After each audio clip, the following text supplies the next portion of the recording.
Welcome to the Babe Ruth bucket system for agents. With your host, Liam.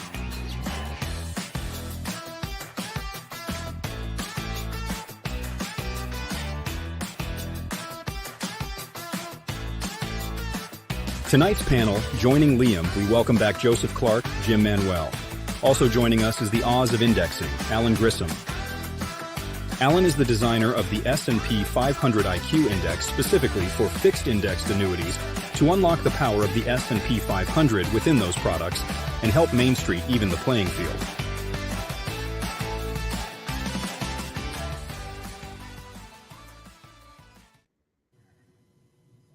I tell you what, the craziest thing about everything with having you guys, we're working on some summits for the group and for some other things. This will be a great summit, Alan. Somewhere down the road, we'll have you guys back for a summit. But we were talking in the green room, and not only are you the Oz of indexing, but I want to make sure they understand that it's tied to the S&P 500 IQ, and we're going to talk a little bit about that tonight. But Alan, thanks for coming. I know you just got off of the Bloomberg show, right? I bring in the best guest on the planet. I got Joe, I got Jim. People say, man, Liam, how do you do it? How do you do it? I said, well, they all like candy. That's what I tell them. I don't have any money, so I just give them candy. No, you know what? It's great to know everybody, and I've been networking my entire life, and that's what the group is about, right? We have everybody that's anybody, and people are starting to realize that, this is a great group to be a part of, the Babe Ruth bucket system for agents. And I'm not going to be too late because I want you to say as much as you can. We are very excited to have you here. Joe and Jim are going to be chiming in as well. But let's start off, Alan, tell us your story a little bit. Well, first of all, Liam, thanks for having me on. I appreciate you giving me a chance to tell a story. It's actually a pretty good one. And the reason I can relate a lot to the advisors out in the field is because when I started out in the business, I started out in a boiler room, $100 a day, et cetera. Some days I would be, I'd be successful and sell things, but I looked 12 years old. And so, some days I didn't hit. And over time, when I got married, my wife did not like those days where I didn't make, or those weeks where I didn't make money, right? So over time, my manager gave me an opportunity to he referred me into an audit job in an insurance company. He said, you'll hate it, but a happy wife, happy life. It's very true about both those things. Happy wife, happy life, but also hated that audit job, right? But over time, audit was great for me. I worked in every department. With an investment finance background, I worked my way into products and helped create some of the first fixed index annuity products. And then over time, ended up working for the CEO of the AIG Life. And so it was a pretty big organization. And so I got a lot of exposure along the ways, but not only being a producer personally, but also being in the home office and understanding how everything really worked, all the way from the products up to distribution and the relationships and how important those things were. So when S&P called me and wanted to hire me to come to New York to build their insurance business in 2010, I jumped at the chance because I knew what the opportunity was out there for indexing. And when the first fixed index annuity products were created, ultimately the goal was to give clients access or consumers access to the S&P 500, but do so where the zero is the hero, right? So it couldn't go down in value, it could only go up, right? So we all remember, and primarily that's the way these products have been sold for a long time. And that's great. In higher interest rate environments, you had nice attractive caps of, 7, 8, 9% even back in the day. But in the 2010s, interest rates went down and the caps got really low, and we started seeing a proliferation of other indices in the marketplace. And really, that put us through an exercise at S&P. I was the head of business, the global head of insurance for S&P. And, but I came from Main Street, Liam, and, I came to New York with a different mindset that ultimately I cared about the middle market and how to deliver value back to the middle market. And that was paramount to everything I did. And it was a little different than what they're used to on Wall Street in terms of how I was motivated and how I was incentivized and really what I was driven by. And so when we kept looking at the constraints on insurance carriers and what they were having to do in a low interest rate environment. And we kept working through the exercise of how can we do better, right? The S&P 500 is an 800-pound gorilla. It absolutely is. It's the benchmark of the U.S. economy. I'm not going to deny those things. And I agree, it is fantastic, but it was built in 1956. And it was not built for fixed index annuities, guys. It was not, all right? And so I'm a common sense guy, and common sense is not so common on Wall Street. So when you start asking questions about why does it, we're looking at the caps and pars, and for the S&P 500, that is straight up. You can price that over the exchange with calls, right? And it's essentially how you set your caps and pars or through options. So when you kind of look at that, you start looking at, well, given how the options are priced, could we create something based on the S&P 500 that looks at those option characteristics? Like volatility is the biggest driver of option pricing. So high volatility means that option prices are higher. Can we look at something that would actually help unlock value there? And the answer was yes. Turns out that there was a reason why we actually couldn't do it at S&P for a long time, and it was a technology issue. We had looked at how to deliver that and unlock more value, but we didn't have as crazy as it's going to sound, they didn't have the technology to deliver out to the banks and the exchanges in a timely fashion, because it was calculated a couple of days later, determining the volatility for these things. So actually, I sponsored the project at S&P, wrote the checks to create and build those things, and then I left S&P to go build the S&P 500 IQ. Okay, so I went out. My idea was to build this index, and ultimately we were looking at doing this. And when I talked to my friends at S&P about what I was up to now that I'd left S&P, they realized that this was going to be very disruptive to the traditional S&P 500 business in the space. And they offered to partner with me. So I got the S&P 500 brand. I was going to use the S&P 500. I could replicate it in different ways, but I did it back with S&P. So you'll see this is an official S&P index, the S&P 500 IQ. It's on their website. It has the ticker symbols. I think, Liam, you're going to share that. But yeah, I'm going to give you it's going down on the bottom for you right now, people that want to see that. But I'm going to give you an example of how powerful this is. And this exercise turned out to be even better than I thought it would be. Number one, I wanted to strip out all the unnecessary, what I'm going to call drag on the indices or traditional. How could we get there? And if we looked at each way we had to get there, and we stripped out any component that didn't add maximum benefit or enhance the cost. So if it cost something and didn't really add benefit, we did a cost benefit analysis on everything. It turns out it really unlocked a tremendous amount of value. And for example, if you look at the 1-year point-to-point caps on products for the S&P 500 compared to the S&P 500 IQ, you're going to get 50% higher caps and pars, over 50% higher caps and pars right now. And here's the real catch on it. You have a rolling 12-month correlation on the S&P 500 of almost 1. So it tracks the 500 almost exactly. Okay, not exactly.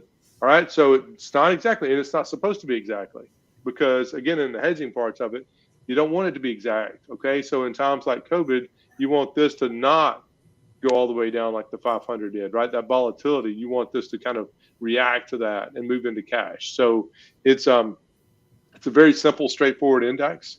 I think it's the best in the marketplace that we've seen so far. And I'll give you an example of how good this index is.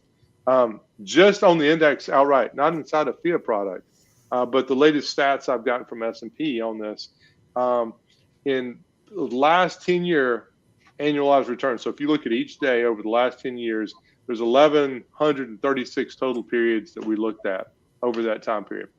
The S&P 500 IQ index actually beat the S&P 500 outright in 44% of those 1-year time periods.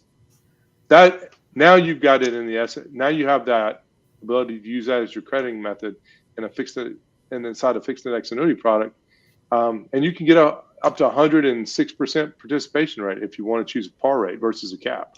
So, I feel that this is a game changer in the marketplace. Every advisor that I've talked to, every RIA I've talked to has jumped across the table about how to get access to this now.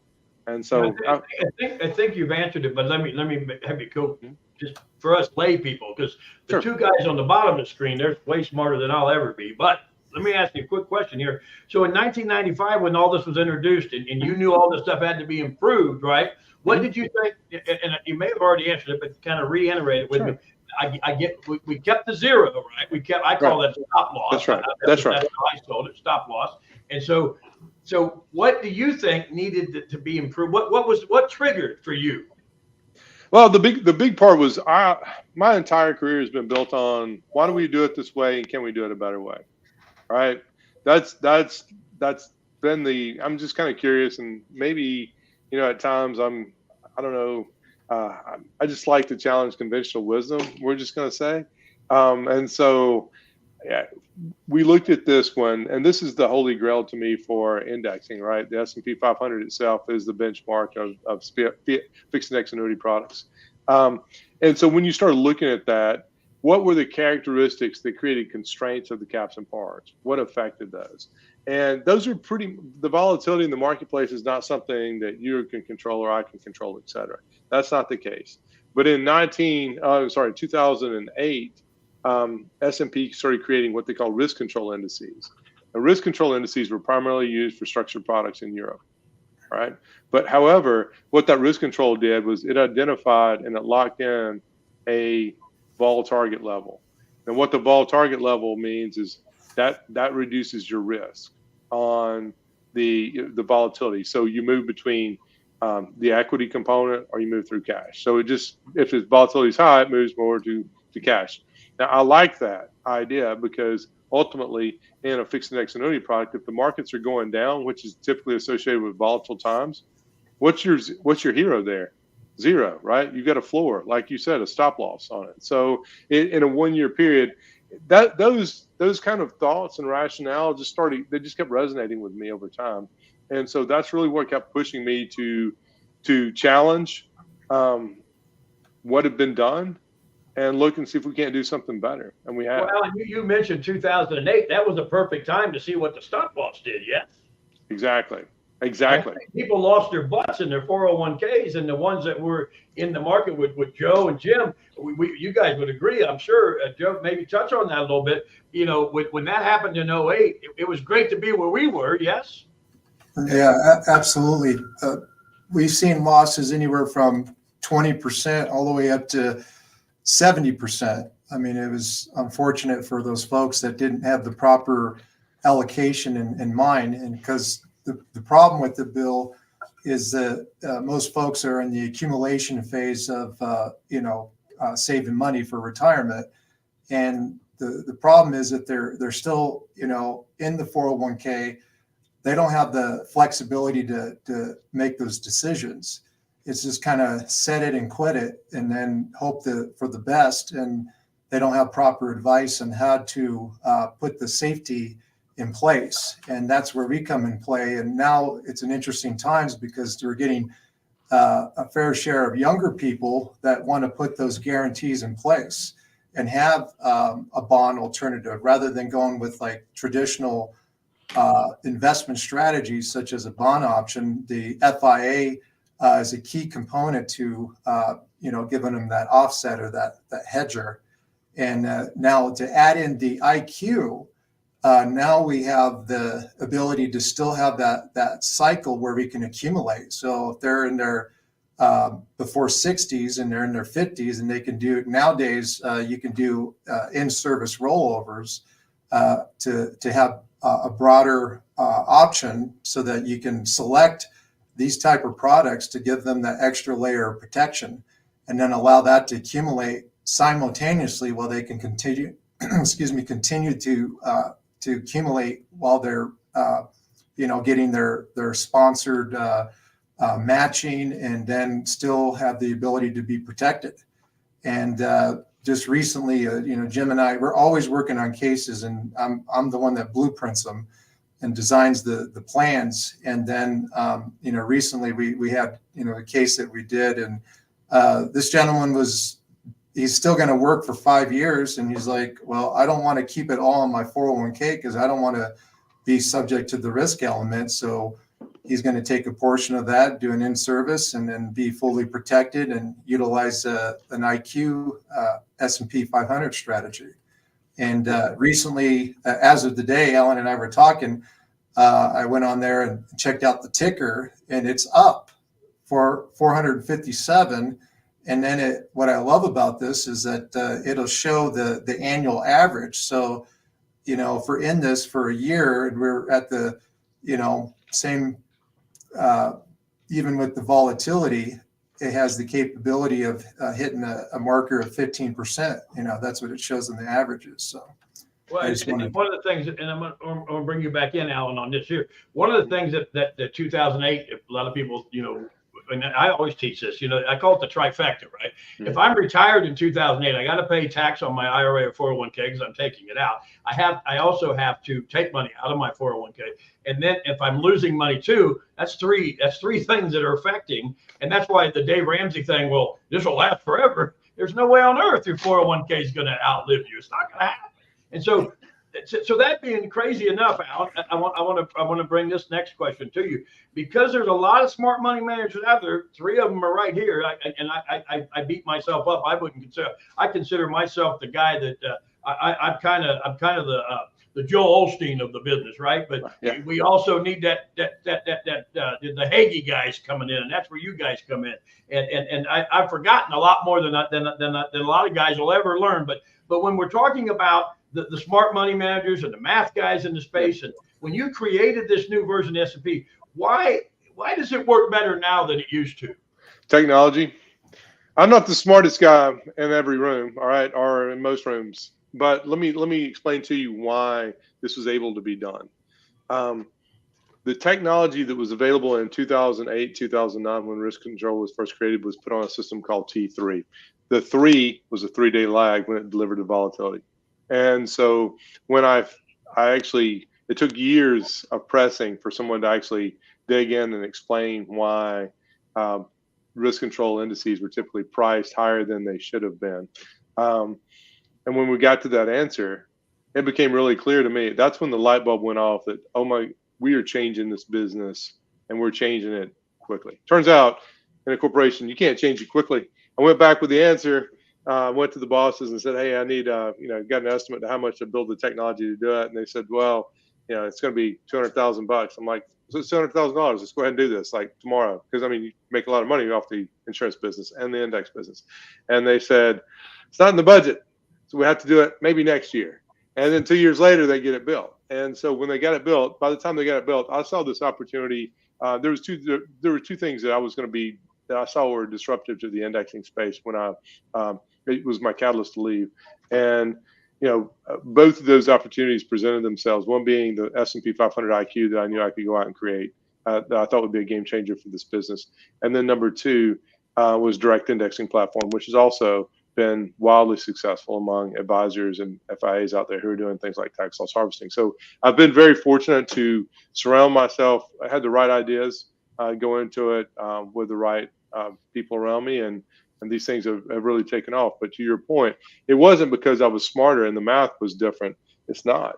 It's actually because technology allowed us to do it. And so once we built the pipes to do it, then it became the first to market do it. And everybody's got a different philosophy on indices. Okay, mine goes back to Main Street. I want something simple, transparent, easy to understand, and performs like it's supposed to. All right. I am tired of people being disappointed. All right. There's a lot of complex indices in this space that I don't even understand. And I'm one of the best in the world. Okay. And I can't follow whether these things are going to go up or down. They're spinners or flippers. I have all these kinds of things that kind of go there. And the truth is, the performance on a lot of those, not all of them, but a lot of those has been lackluster. And to me, that's not, look, I am a kid of the 90s. Okay. And I'm just going to give you a song that was very influential to me. It's called Hunger Strike. And it said this: I don't mind stealing bread from the mouths of decadence, but I can't feed on the powerless when my cup's already overfilled. Now, if you can't understand that we can't give something back to Main Street, then I don't want to deal with you anymore. All right. I'm all about unlocking value from Main Street. I am on a crusade to change this game out there. And let me tell you how I'm doing it. If you look at this, this is structural, okay? 50% higher caps and pars is what you're going to get. Now, you're going to get relative to the 500 every year because it's structural in nature. All right. So renewals, all those kinds of things. Compound that for your clients over 10 years if they buy a 10-year FIA product. And what's the difference? All right. It's substantially different from Main Street when they buy these products now. Okay. And that's what I would have done. That's what I set out to do. I'm very fortunate. It turned out better than I thought. But when Joe talks about the index is up right now, 15%, it's 1 year. The highest it's been so far, the highest point for 1 year so far has been 27%. I'm not saying you shouldn't expect that, but you should expect the returns on this to be similar to what you're going to get in the S&P 500, which is about 12% annualized compounded. Okay. Now, when you put that into a principally protected product with a floor, a stop loss of 0 on that, and you get the average returns, it's a game changer. It's a big thing for Main Street. And Alan, what this has become is, in what you may have stumbled on it accidentally, but to me, this is the DNA of indexing. Yes. It is. It uses. So we're not doing something with smoke and mirrors here. We're still using the S&P 500 as the base index. All this does is the index itself uses intraday technology. It looks at where the market is. If the markets are really volatile, it moves to cash. Right? It does it one time. One time is plenty to be very successful and to be able to recognize these things, and it keeps trading costs to a minimum. Then it looks the next day, and if the markets have softened back up, then it responds very quickly. So you can see, like in periods when we had COVID and the markets really kind of crashed, you see how this thing responds really quickly to the marketplace, and it moves into cash, just like floor is 0. And then it responds that when the markets open back up and are moving back higher, it jumps back into the markets at the right time. And so what you see is you really are levered up when you need to be, and you're levered down when you need to be, right? So risk on and risk off, it's most simplistic terms. That's right. Jim, one of the things bringing you in now, Jimmy is and I know Jim's humble, and if you don't stay humble, Jim, God will humiliate you. We know that, but you bring a wealth of knowledge to the panel, and maybe I know a lot of people have seen the last 2 shows that we did with you and Joe, and they were outstanding, and people are still, wanting, if Heather could put on their #report, people that are watching will get to the report. Also put on there how to join the group, because a lot of people are saying, how do we get these shows? How do we get how do we get into the Babe Ruth bucket system? So Heather, if you can do all that, that would be great. But Jim, tell us a little bit about what you've been listening to a little bit, and give us a little bit of what you got, because I know you've got a lot to bring to the table. Yeah, as an in the field producer, just like you were, just like Joe is, just like I am, but a little bit more. I'm a registered options principal, and I've dealt with stock brokerage firms where I've managed, and I've had 20 and 30, 35 stockbrokers. And I can say this from experience, that most stockbrokers, most wealth managers, most insurance agents don't understand these products like they should. They just don't understand. Now they can say, oh yeah, it's all done with options or derivatives or interest rate forwards, but they don't understand, and their clients never understand. And I like what Alan said. We want to bring transparency and clarity to the market and give them a fair shake. These people worked hard all their lives to build this stuff up, and it's a frightful thing to see it happen when it does, that they lose their retirement funds so quickly.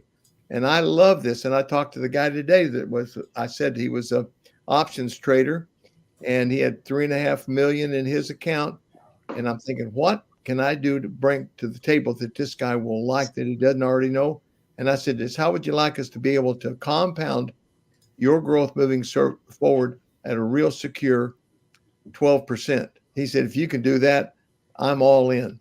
And so that's why I like this as an in the field producer, especially when we bring clarity and transparency to market. But I have a question for Alan. Mm-hmm. Alan, in my perspective as being an options principal, and I don't even stand in your shadows, but I do know a little bit about what I'm doing. It's got to be the options budget. They only have so much to work with, but they can't give them the returns that they're promising unless they have an adequate options budget. And what I like about what Alan has said is we cut all the fat, just take it and put it in layman's terms. We're cutting the fat out of that. And we're managing that money that we can allocate to good options in a prudent, beneficial manner. And I think that's a real great idea. And Jim, to your point, so this doesn't take more options budget to do this. Okay, it takes the same. Okay, But it you takes cut the the same fat as the 500. Yeah, you cut the fat out, and we designed it. There's two big parts about this. Number one, this index was designed specifically for fixed index annuities. Okay, it is the S&P 500. If we could take that and redesign that for fixed index annuities, pure play, and to get the most exposure there. And then number two, because it's structural in nature, and I've challenged anybody to look at all the components. We can debate any of those components and why they're there and why they're not there, right? And the benefits. But when you look at this, you can see that if their hedging budget is 4% or 5% or 3%, whatever the number is, and that's going to result in, we'll say, a 4% results in an 8% number for the S&P 500. Just simple calculations. Don't hold me to any of these things. We see clearly that the S&P 500 gets you a 12% cap versus an 8%. And that's, again, it time after time after time, it's all worked out to be 50% higher caps and pars on the S&P 500 IQ index. And that's because it's structural in nature. But look, also, Jim, to your point, it really was important to me to do something very simple, very transparent, easy to understand. So if you have an engineer who wants to dig into this, they can dig into it. If you have an options trader who wants to dig into it, he's going to love this. You know why? Because he's essentially taken his risk and he's going to hedge it through the insurance company, right? Because they're going to be the zero, right? There's security, their safety, and this is offered on A-rated carriers. So if you look at that, number one, he's got safety and security layered with insurance. He gets the benefits of the FIA products, but he gets the performance of the S&P 500 IQ and that. And he will understand. And when he looks into this, he's going to see right away what I did. It's not. I'm not. I mean, it's intentionally simple. Your program, though, is critically important. Even articulate people that trade options, and I've worked with several of them, and they said, "Oh, I see this. They're doing a put call spread on the portfolio." That's right. Well, it's more than that, and you've defatted it, and you've made it more efficient, and it's going to give a greater return. That's right. Well, we're going to get T-shirts made just for that. DFAT. Your index. I like it. We'll get Ozempic. Your product is your index is on Ozempic. There you go. Now Alan, let me go with this here. So it's live in the market now. Yes. Yes. How has it performed? It's been live in the market. So we launched products September 15th. It's performed great. So if you kind of look at the numbers out of it, I didn't look at the 6 month numbers, but right now, 1 year if you had bought it 1 year ago, it'd be 15% right now. The highest 1 year point to point that we've seen so far this year has been 27%. Again, I don't want to say expectations that the S&P 500 doesn't typically return 27%. Okay, we've had a year where the S&P 500 has been up. So again, but what we're seeing is on average, this is tracking very closely to the S&P 500. And so the returns, we haven't had it out in the marketplace inside a product for a year. All right. So it hasn't been live in a product for a year, but we're coming up on that. And the returns are going to be really, if I knew exactly where the market's going to go over the next 5 months, then I would be on an island here with Joe and Jim and you, Liam, and we could, I'll be having Mai Tais and having this conversation. But if the markets hold today, let's say they stayed stable the rest of the year, you got a 15% return for your clients on these things. And so it's been great. Now, I will tell you, there was a period of time when we first launched it. It went live last July, and we had a period of time where the markets were decreasing, but they were doing so in a low volatility marketplace. That's the worst case scenario for this index. So the days we launched it was probably the worst quarter that we'd seen in this thing in years. However, it rebounded just like we thought it would. And by the way, low volatility in a decreasing market happens about 12% of the time. It's really fairly rare, but it does happen, right? I can't control the markets, and nobody else can either. If they tell you they can, that's the first sign that you're maybe dealing with somebody you shouldn't be. But if you kind of look at this, what you do is you design it to perform a certain way based on the market, the S&P 500. And what we've seen is this has done exactly, responded exactly the way we wanted it to relative to the 500. In the third quarter, it was down. Fourth quarter, it rebounded just like it's supposed to. First quarter, rebounded. I think it outperformed the S&P 500 in the first quarter. I don't hold me to that, but it was really close if it didn't. And I'll tell you this too: it was the top at one point in time. It was the top performing index in the FIA market, which was named, I think, by an organization that tracks this stuff. So, it is really unlocking value, and it's driving a lot of interest. And every RIA or those guys who haven't sold insurance products in years, when they hear about this, they're like, how do I get access to that? Yeah. An academic question, Alan, if I might, and Liam, is that all right? Sure. I can get two more. We've got the S&P, we got the Magnificent Seven. Mm-hmm. They're responsible for, there's no great breadth in the market on the S&P. Those 7 companies are taking the lion's shares of the gain. Mm-hmm. Now it's not the Magnificent Seven, it's fallen to the Magnificent Five. Mm-hmm. And the NASDAQ is getting hit pretty hard. Sure. And they're all starting to go down. Apple and Tesla are examples. How do you see this being affected by those market moves? You think it's independent of that because of your strategy, or will it still be impacted by those actions? Well, that's a great question, Jim. Look, number one, the S&P 500 itself is a cap-weighted index, so the larger cap-weighted stocks are going to drive those things, right? So Apple's a big part of those things. Microsoft, a big part of those things, right? Google and Tesla. Google. They're monster companies. They're large companies. They're all capped at over $1 trillion. But the thing is, the difference between the NASDAQ, for example, the NASDAQ 100 and the S&P 500 is NASDAQ is technology, the technology-focused companies, right? And so those are historically more volatile. I think the average, when you kind of look at the standard deviation of the NASDAQ, I believe it's around 22. I'm not positive about that. It could be 17. I think I've looked at a couple of different things and how you measure it. But also, if you look at the S&P 500, standard deviation of S&P 500 is about 15%. And so this index is designed around that particular vol target of 15%. So you typically traditionally get 100% exposure if things are average. But when you look at the large companies, right, back to that question, it still is influenced by those, just like the S&P 500 is, because this is, it does utilize just the S&P 500 companies and constituents at the same weights that the S&P 500 does. It just moves out of that and into cash at times. So you're going to have some exposure to those. But look, it's still the bellwether of the U.S. economy. There's a lot of companies well past the Magnificent Seven that are involved in this that drive. So like Lilly, Eli Lilly, you've got Lockheed Martin, and you have a lot of different sectors that are involved in this, right? Healthcare, a lot of different large companies like healthcare is one of the main things in our budget. Did you know that healthcare is the biggest cost, even surpassing our Department of Defense budget? 22% of U.S. GDP is healthcare nowadays. Yeah, you still got your baby boomers. That's not gonna. That's a numbers thing. I mean, there's nothing you can do about it.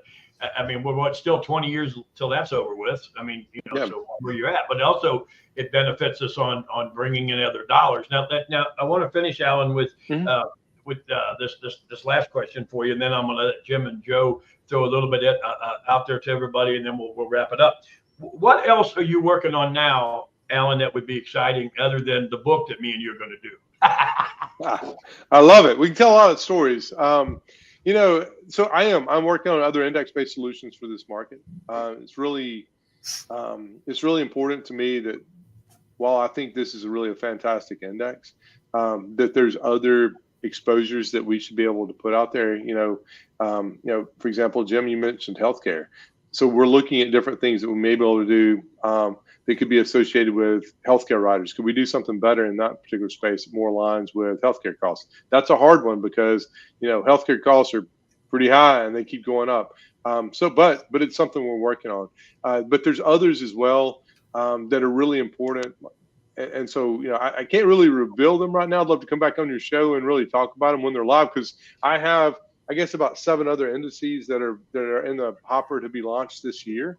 And, I think they're all equally, I have my favorites, and this is my baby, right? So this is the one I literally quit my job as head of S&P to come and do. So if anybody's burning the ships or bet their career on something, I did on this one, and you won't find other people come on I think, Alan, what you've just done is gave a perfect tease for our summit. Yeah. So when you're ready to release more stuff, we'll be there to go. Yeah. So I want to finish with Jim. I want you, and don't take more than an hour, Jim. I want you to give us a quick snippet on kind of scenario on what you heard tonight. Kind of wrap it up for us, Joe. I want you to go, and then sure. Alan will let you finish up with a goodbye and everything. I think we covered a lot of what we wanted to cover tonight. Yes, Alan, we good? I think so. Yes. All right. So Jim, I'm going to let you kind of give us a little bit of what you heard tonight, and then some of your expertise as well. Well, there's a scholarly periodical that I've subscribed to, and that stated that the average financial planner agent doesn't truly understand how these things work. That's not a shame. That's just a common problem. They haven't studied enough. So if they don't know that, their clients never know how they work, and they're just taking his advice and putting their money down, and they don't really know what they're getting all the time. Is it because the company gives them a little bit more grease, or the other company gives them a little less, or one company's got more business acumen and their other company doesn't? But what Alan is articulating is that this is a bona fide Ozempic index annuity, cutting all the extra fat out, using those dollars spent for their options, making them perform in a better fashion, being enabled to get better compounded rates of returns, so that we'll give our client a real good deal and do so with a clear conscience. And I really like the concept. It's just, and I just wondered, in the we're going through a little rough patch right now. And so every day the markets are down and down and down, and they finish strong. But when we hit markets like this, we're going to be glad that we've got a good program that's got almost like a hedge, or like you articulated, Liam, it's a stop loss. Most portfolios that I look at for clients that have a lot of assets, they do well when the stock market goes up. They make money when the markets are good, but they have they don't have stop losses in there. They don't have any hedge funds managing any of their money. They don't have good indexed annuities as a volatility buffer to that. And it's a shame, because there is a better way to do it. And when you are working and putting money into an IRA or a 401k, and you're continually putting money in, you're dollar cost averaging into that fund. But when you retire and you start living off that, all things change. And what you're doing, instead of dollar cost averaging, you're dollar cost ravaging. And that's why we can't do that. That's why we need this component. We need a portfolio that we can go risk on and risk off. And I call the risk off my vault accounts. That's primarily good indexed annuities, good modified endowment contracts, index universal life products, or structured notes that you can do. And they'll give you 12 or 13% right now. And you're aware of those, Alan, I know. Mm-hmm. But we can go risk off when we need to. So we'll take the money out of the stock portfolio. That's what buys you the new car every 2 or 3 years, or takes every 2 years your vacation to Europe.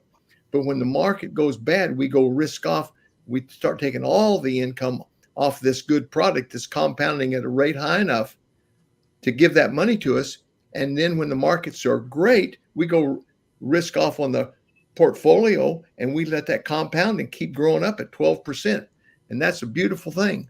Well, it's the only product that gives you a bump up. It doesn't give you a bump backwards. I think Alan touched that earlier, where if you get a 23, maybe you get 123 in your 10 years, a bump like that, you're not going to have a bump backwards like that. So the 401k cannot match that, cannot do it. So those of you that are simple like me, that's an easy way to explain it. I mean, and I get it. Engineers want to hear a lot of different ways of explaining it, but I think we're doing a good job of getting just the regular people to say, listen, this works for everybody. You don't have to be a rocket science to figure this thing out. And Joe, wrap us up a little bit on what you felt about the show tonight.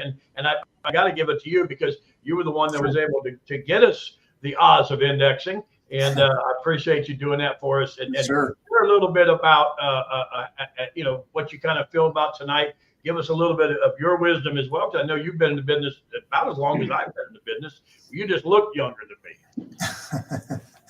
Yes, sure. Well, I look at it from a few different perspectives. I mean, we were talking about, Jimmy was talking about risk on, risk off. And I look at it from a selection of product. And the products these days, they have either fee or no fee. And it just means that we can be recommending within the same index, either to be aggressive, more aggressive or lesser aggressive, and it doesn't go against the principle. It just gives you a higher earning potential and within the participation of the S&P 500 index. And, and that just basically means on the caps or the whole overall par rate, some par rates are a bit higher, but either way you look at it, we have the option to give them a higher earning potential versus like traditional money management platforms where you go to an RIA and they recommend that, you're going to do double-digit returns or maybe just moderate returns. And of course, you got to pay to play. And usually those averages on cost could be anywhere from 1%. And I've seen it go all the way up to over 3%. It just depends on, what kind of market climate we're in. If it's very volatile, then, some of these RIAs may recommend a tactical investment strategy. And that's not a cheap way to go, and that's where we come in play. We always, when Jim and I are going through our process and doing an analysis on a portfolio review, we're helping, determine, how much do we need to lean out on the portfolio? And then does it make economic sense to make a selection to utilize the IQ? And if that fits the model, then so be it. We'll recommend that as the stop loss in the portfolio. And it's always interesting to go through this discovery process because a lot of folks, they don't know where they stand. We ask them if they've had a recent stress test on their portfolio and they think they did. And then we ask them, where are you with that? Are you 70, 30, 60, 40? And then we do the review and then they're like, they're in major risk alert, and then that's where we have the opportunity to make educated decisions on doing the rearrangement. And it's not just about diversification. It's about, momentum. Because the thing I really admire about what Alan has done here with the IQ is that the IQ is versatile enough to where it can make these adjustments on a daily basis. And, so if there's a move to be made, if it needs to go into cash, then so be it. It can shift into cash and then jump on the tide and ride that tide however long they need to, depending on, what companies are, at the peak, and then keeping them out of the trough as long as they can. And then, of course, on the annual basis, come out victorious and have the ability to credit the index credit for the year.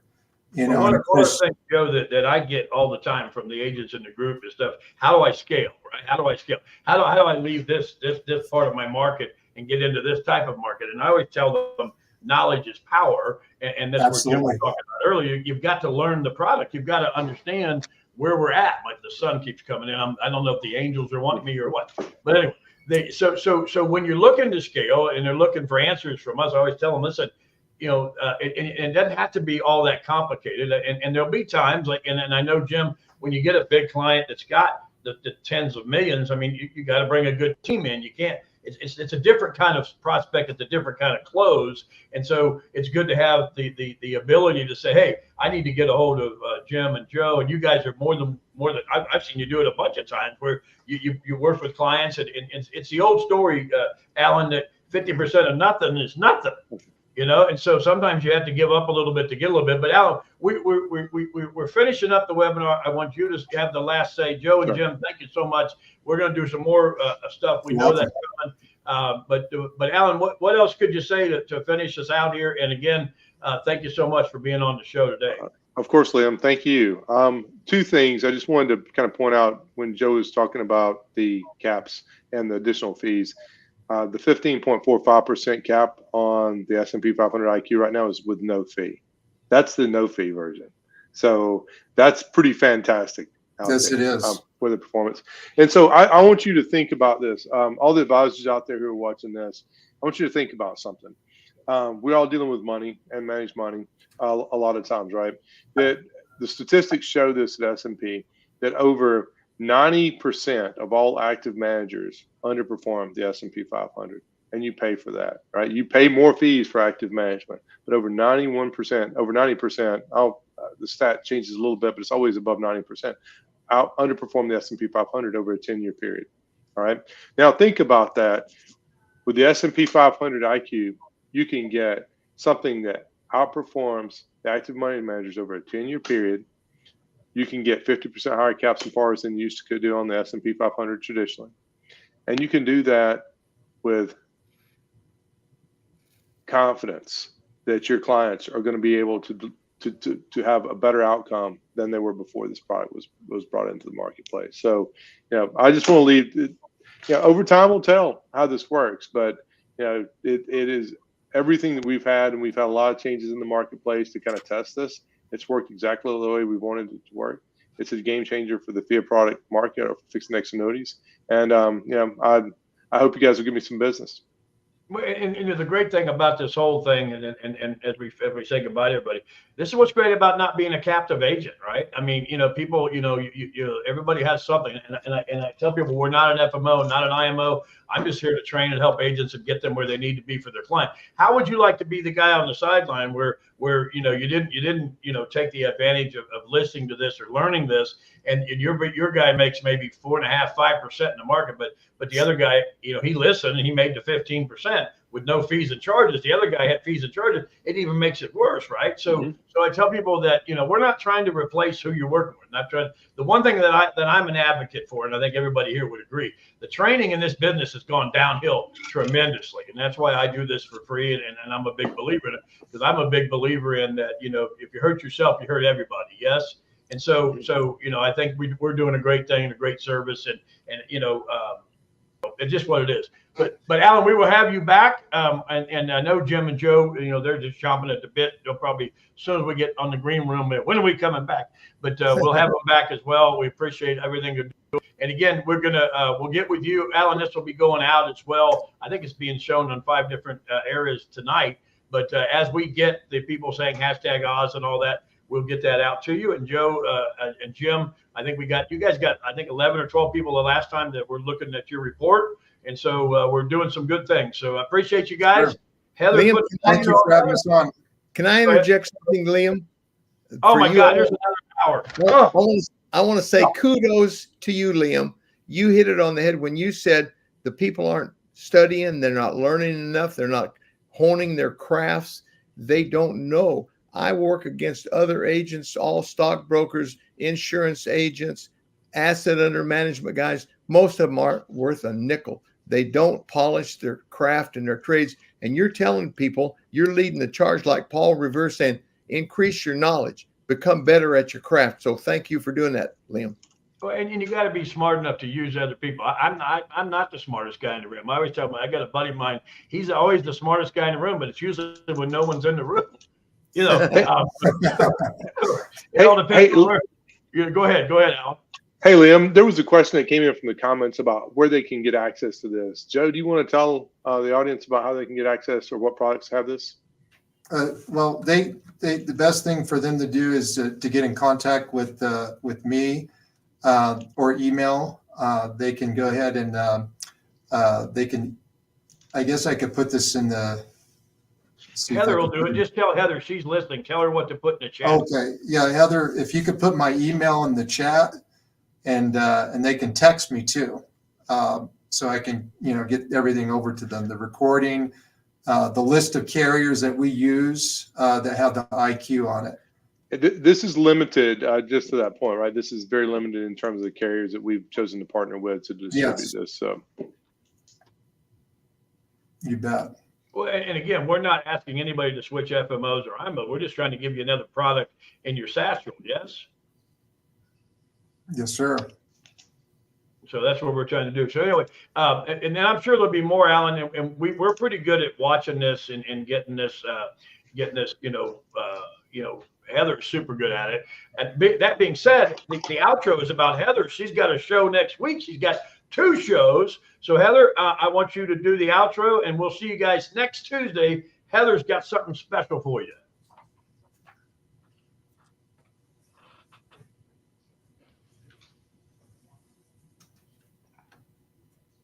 Interested in learning about a powerful CRM? Perhaps you have questions you would like answered.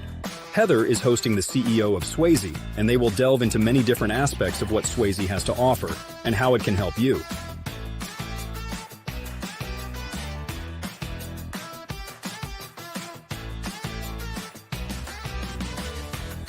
Join us Tuesday, April 24th at 6 p.m.